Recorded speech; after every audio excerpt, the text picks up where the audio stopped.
Hi everybody, I'm Joey Paul and I'm an indie author and welcome back to my channel.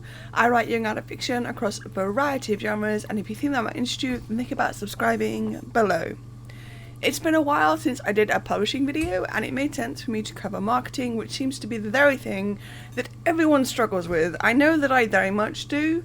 I want to preface this by saying that I'm not an expert, but these are things that have worked for me. So I thought I'd give you my 5 tips basically about things that have worked for me.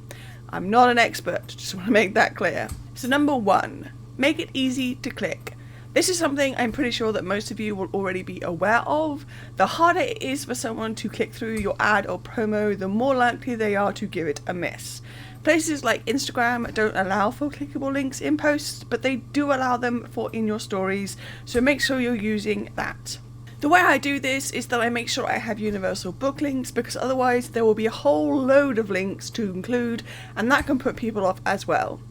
You want to be engaging, yes, you want to get the word out, and you want to make sure that when they see your ad or your posts, they stop scrolling and actually have a look at what's being said. Places like Instagram allow for you to have highlights in your profile. Personally, I have several and make sure they all include links where applicable. You want to be able to be sure that when you catch that reader's eye, they are able to click through with a minimum of fuss.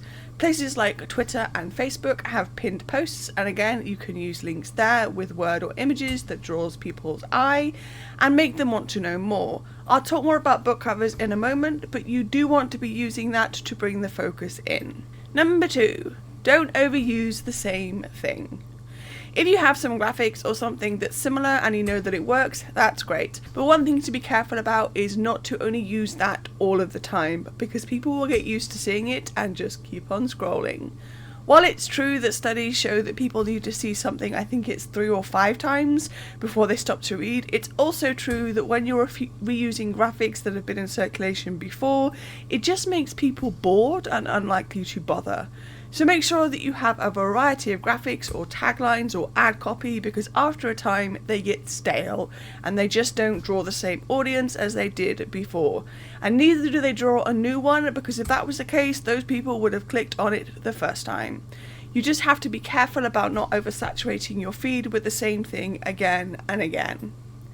Number 3, different platforms need different content. This applies to things like social media, but I thought it would be a good idea to include here. If you're making an ad or a post for Twitter, then you're going to need to switch it around for Instagram or Facebook. There are some things that work on all 3, but there are others which just don't stand out in the way you want them to. The same can be said for things like Amazon ads. If you use an ad copy for your US audience, you probably shouldn't do the same for your UK audience. It's about knowing what your audience is wanting, and I'll cover that in a moment, but it's very important that you don't just make some graphics or whatnot and throw it up on every site you're part of and expect for the sales to just roll in. Number 4. Understand your target audience. I write YA, so I know that the majority of my target audience is on places like Instagram and maybe Twitter. A lot of the focus on my marketing is done on those 2 platforms, as well as here on YouTube. If you know that a lot of your target audience is on Facebook or the like, then that's where you need to be focusing the majority of your marketing.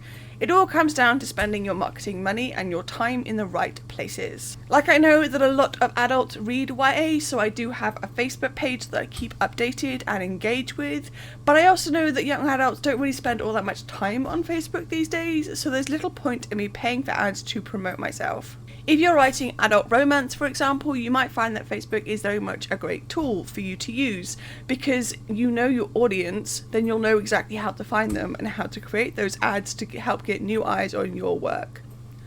And number 5, book covers sell books.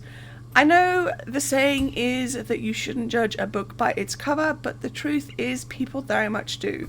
I know this because while it's not something I do anymore, I started out with pretty terrible covers, and a lot of people didn't want to take that risk on my work because the covers screamed unprofessional and made it look like I didn't care about the content of the novel being any good. I usually post every day on Instagram, and because of that I've made sure that the covers I have now are good ones, that they're featured as often as I can, because that's what usually draws people in. They see a cover, they like it, they recognise the genre and category, and they want to know more.